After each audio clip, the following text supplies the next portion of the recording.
Aksi tetangga kita juga perlu kita antisipasi. China dan Taiwan yang dikipasi Amerika Serikat. Kita bahas di kacamata Rian Ernest.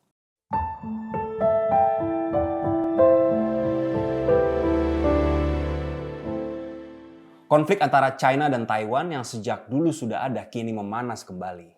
Apalagi hal ini kembali dipanaskan oleh kedatangan ketua House of Representatives atau semacam DPR-nya Amerika Serikat, Ibu Nancy Pelosi ke Taiwan yang menaikkan tensi kemarahan China.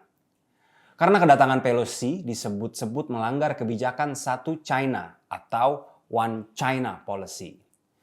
Sebenarnya kebijakan satu China muncul sebagai suatu solusi karena adanya perselisihan kedua negara tersebut, China dan Taiwan. Menyadur BBC News, kebijakan satu China adalah pengakuan diplomatik posisi China bahwa hanya ada satu pemerintahan di China. Kebijakan tersebut pun diakui oleh Amerika Serikat. Nah, sekarang saya sedikit ceritakan deh sejarah bangsa dan negara Taiwan. Penduduk asli Taiwan ini merupakan orang Austronesia yang berasal dari China Selatan. Pulau Taiwan ditemukan sekitar 239 Masehi. Saat itu, seorang kaisar mengirim pasukan untuk meneliti wilayah tersebut. Dan ini adalah sejarah versi bangsa China untuk mengklaim wilayah Taiwan. Menyadur dari BBC, pada abad ke-17, banyak imigran yang berasal dari Tiongkok mulai berdatangan ke Taiwan. Mereka pun berkeluarga dan memiliki keturunan di sana. Tahun 1895, Jepang menang dalam peperangan China melawan Jepang. Dan pemerintahan dinasti Qing harus menyerahkan Taiwan ke Jepang. Lalu Perang Dunia Kedua, setelahnya Jepang menyerah dan melepaskan wilayah Taiwan yang telah diambilnya dari China kembali ke Republik China. Nah, Republik China pun mulai memimpin Taiwan dengan persetujuan sekutunya yaitu Amerika dan Inggris. Tapi beberapa tahun kemudian muncul perang saudara di China. Pasukan Chiang Kai-shek dari Partai Nasionalis Tiongkok atau Kuomintang kalah dalam perang itu. Kalah dari Partai Komunis Tiongkok di bawah pimpinan Mao Zedong atau yang sering kita sebut Mao Zedong. Chiang Kai-shek dan penduduknya pun melarikan diri ke Taiwan tahun 1949. Kelompok inilah yang kemudian memimpin Taiwan. Dan mereka mendominasi politik Taiwan meski hanya 14% dari total populasi.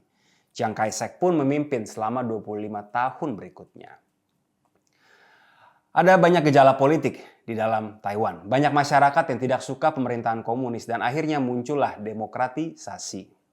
Saat di pengasingan pun Chiang Kai-shek selalu mengklaim mewakili seluruh China dalam tindakan politiknya.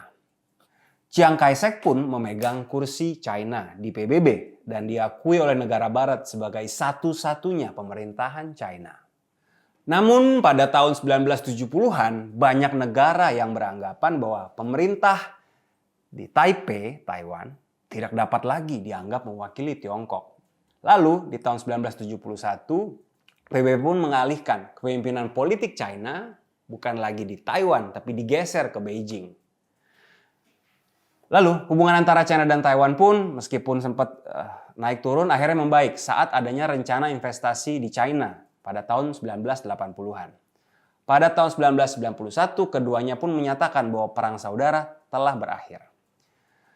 Negara China menawarkan pilihan, satu negara, dua sistem, yang memungkinkan otonomi Taiwan yang signifikan jika Taiwan setuju untuk ada di bawah kendali Beijing. Sistem ini berhasil membuat Hong Kong kembali ke China di tahun 1999. Namun Taiwan menolak. Berbagai usaha masih terus dilakukan dan sampai puncaknya saat Beijing menekan perusahaan internasional agar membuat Taiwan tunduk. Nah itu sekilas soal China dan Taiwan. Nah, kembali ke kunjungan Nancy Pelosi dari Amerika Serikat, politisi Partai Demokrat berumur 82 tahun ke Taiwan. Nancy mengungkapkan bahwa Amerika Serikat tidak akan membiarkan China meningkatkan tekanan ke Taiwan dengan menggelar latihan militer selama berhari-hari selepas kunjungannya Nancy Pelosi ke Taiwan pekan lalu. Pernyataan tersebut keluar saat Pelosi mengadakan konferensi pers dengan 4 anggota DPR Partai Demokrat yang menemaninya melakukan tur ke Asia pada bulan ini. China mengatakan kemarin telah menyelesaikan berbagai aktivitas sekitar Taiwan, namun akan melanjutkan patroli rutin yang menandakan berakhirnya latihan perang yang berlangsung selama berhari-hari. Dan Beijing juga telah memperpanjang latihan militer di sekitar Taiwan yang tadinya sampai 7 Agustus sebagai tanggapan atas kunjungan Pelosi ke Taiwan. Nancy Pelosi dikenal sering memberikan kritik kepada China selama beberapa dekade belakang. Dan Nancy ini juga berada di urutan kedua dalam garis suksesi kepresidenan Amerika Serikat. Pelosi menegaskan Amerika Serikat tidak akan membiarkan China mengisolasi Taiwan. Menarik nih, bahkan saat ditanya bagaimana pendapat Nancy Pelosi atas pernyataan China yang akan menjatuhkan sanksi kepada Nancy dan keluarga dekatnya, Pelosi menjawab ia tidak peduli dengan hal itu. Pelosi mengatakan dia berusaha untuk mendukung perdamaian global dan kolaborasi ekonomi lebih lanjut dengan Taiwan. Padahal jelas-jelas tingkah Nancy Pelosi ini mengundang amarah dan menaikkan tensi konflik China dan Taiwan. Alih-alih menjaga perdamaian global seperti yang dikatakan Nancy Pelosi. Saya heran dengan langkah Pelosi ini. Apakah Nancy ini segitu yakin bahwa tindakan dia ini tidak akan menimbulkan goncangan di kawasan Asia? Terbukti kan, kunjungan Pelosi ini bikin China murka sampai menggelar latihan militer dan tembak rudal ke perairan di dekat Taiwan itu. Beijing mulai latihan pada Kamis hingga Minggu di 6 titik di Selat Taiwan. Ke-6 area ini seperti memblokade Pulau Taiwan. Di hari pertama, China menembakkan 11 rudal ke arah perairan Taiwan. Sebenarnya, ketika kita melihat kondisi yang ada pengamat politik luar biasa dari Singapura, Kishore Mahbubani, yang mengatakan, meskipun tindakan China menciptakan ketegangan dan bikin khawatir negara kawasan seperti Singapura hingga Filipina, tetapi menurut Kishore, China tidak akan memulai perang ini, hanya bentuk reaktif. Hal ini selaras dengan tanggapan pengamat hubungan internasional yang fokus di kajian kedaulatan dan geopolitik dari CSIS, Wafa Karishma. Wafa optimis bahwa tidak ada peningkatan postur agresif yang akan bergeser kepada konflik terbuka hingga perang. Perlu digarisbawahi bahwa potensi perang tetap ada kalau dibiarkan. Kalau tidak ada usaha, tidak ada sikap baik, dan tidak ada sikap komunikatif dari para aktor-aktor yang terlibat langsung. Menurutnya juga, konflik tak akan meningkat kalau tidak ada eskalasi di luar ekspektasi. Yang lain lagi nih, menurut Tuku Reza Shah, ahli hubungan internasional dari UNPAD, dampak apabila terjadi perang akan lebih dahsyat, terutama dampak di Indonesia, karena hubungan dagang kita dengan Taiwan dan juga dengan China lebih tinggi. Dan faktanya Indonesia jelas punya hubungan ekonomi dengan RRC dan juga Taiwan. Nah, bicara Taiwan nih. Taiwan adalah penghasil produk-produk teknologi yang perannya vital bagi dunia, termasuk Indonesia. Taiwan mempunyai kemampuan memproduksi chip, microprocessor, dan produk teknologi informasi dan tidak kalah maju dibandingkan Korea Selatan dan Jepang. Selain itu, teman-teman buruh migran nih, banyak pula orang Indonesia yang bekerja di Taiwan. Jumlahnya hampir 300.000 orang. Yang mana jumlahnya ini belum dihitung loh bersama anggota keluarga di tanah air kita yang harus mereka hidupi. Reza lebih lanjut bilang, Taiwan sudah selalu bersiaga perang dengan China sejak 1949. Setelah China dikuasai Partai Komunis pimpinan Mao Zedong. Warga Taiwan juga menjalani wajib militer. Dan Taiwan juga mendapat dukungan dari Amerika Serikat. Dan kini nih 2022 situasi memanas selesai kunjungan Nancy Pelosi, Ketua DPR Amerika Serikat. Ada pakar lain nih, Pak Hikmahanto Juwana, Guru Besar Hukum Internasional UI. Ia menilai potensi konflik ini muncul gara-gara ulah Amerika Serikat lewat kunjungan Nancy Pelosi. Ulah Amerika Serikat bakal merugikan banyak pihak, kata Prof. Hikmahanto. Saya setuju. Pemerintah Taiwan juga pernah mengatakan, bila memang perang itu terjadi, maka dampaknya akan jauh lebih parah dibandingkan perang Rusia-Ukraina yang saat ini berlangsung.